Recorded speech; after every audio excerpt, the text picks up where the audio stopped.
Hi, and welcome to Nursery Rhymes in Modern Times, where we investigate traditional and contemporary nursery rhymes and look at them in a modern context. Today, we're going to be talking about what I will refer to as monkey business. So, there are a lot of songs and rhymes and chants and things that have to do with monkeys. Monkeys are a very common animal that is referred to in childhood, and kids tend to like monkeys. One of the reasons why we're bringing up monkey songs specifically is because, especially in the United States, they have some negative connotations.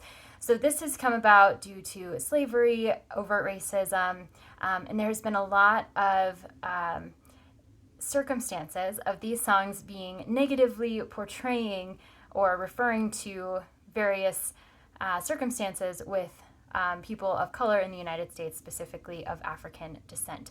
So these songs are still sung in a lot of story times, in a lot of classrooms. I'm speaking specifically of songs like Five Little Monkeys Jumping on the Bed, and also Eenie, Meenie, Miny, Mo. And Eenie, Meenie, Miny, Mo actually is not necessarily about monkeys, but it is related to this conversation because of its racist connotations. So we have songs that have this derogatory feel that come from a time in America's history that is not super positive as far as being inclusive to cultures that are generally found in the United States. So these songs, if you have not come from a culture that is adversely affected by them, you may not have any idea that they have negative connotations at all. The words generally have been changed, especially in Eenie, Meenie, Miny, Mo, and so that they can kind of fit into a more wholesome and accepting kind of culture. However, for anyone who has come from a culture that has been adversely affected by these songs, hearing them in a story time is not necessarily going to be a positive experience.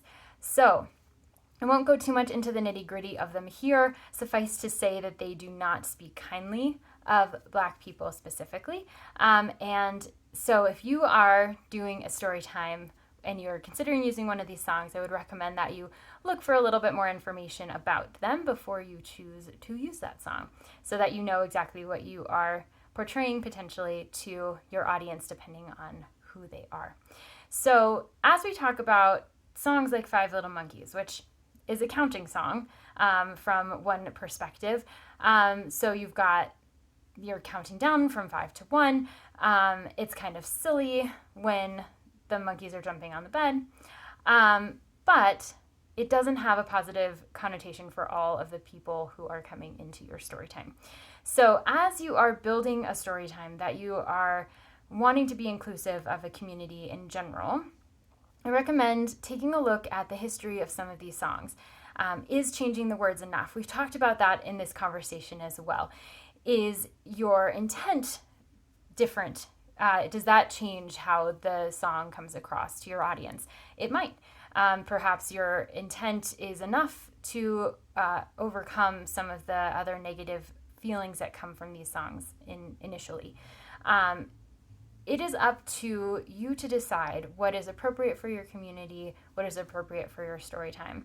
You may get some commentary from people coming to your story time should you choose to use some of these songs. It is, again, not something that not everyone has grown up with because of various levels of privilege. So as you are considering these songs, take a look at the history, take a look at the potential ramifications of using these in your story time so that you are presenting a story time that is inclusive, positive, and supportive of your community as a whole. So those are some things to kind of consider in this. Take a look at those songs if you are thinking of using them. If you have used them before and had different experiences, I'd love to hear about those. This is a great time for you to share in the comments or to reach out to me directly and to have some of that conversation. This isn't an easy conversation to have, and because of that, it's a very important conversation to have. So, as we have difficult history that we are trying to work through, communicating with one another is a really great way to do that. So, as always, please like, subscribe, and share with friends and colleagues, especially if you work with young children in any capacity. I appreciate all of your feedback and your commentary on these conversations. I look forward to hearing from you more, and thanks again for tuning in and sharing some time with me today. I really appreciate it. Thanks so much and have a great day. I'll see you next time.